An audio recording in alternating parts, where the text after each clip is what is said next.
Dilansir dari lintasgayo.co, hujan deras dan angin kencang terjadi di Kampung Paya Beke, Kecamatan Silihnara, Aceh Tengah, Jumat tanggal 30 Mei tahun 2025. Akibatnya, satu rumah warga atas nama keluarga Syahrul mengalami kerusakan.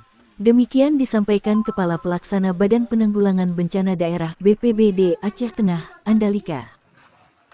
Kondisi rumahnya rusak berat, atap rumah rusak diterjang angin kencang, kata Andalika. Menurutnya, anggota dan Ramil, Polsek dan warga bergotong royong membersihkan puing-puing atap yang rusak. Saat ini tim TRC BPBD sedang meluncur ke TKP untuk mengantar bantuan masa panik. Tidak ada korban jiwa dalam musibah ini, demikian Andalika.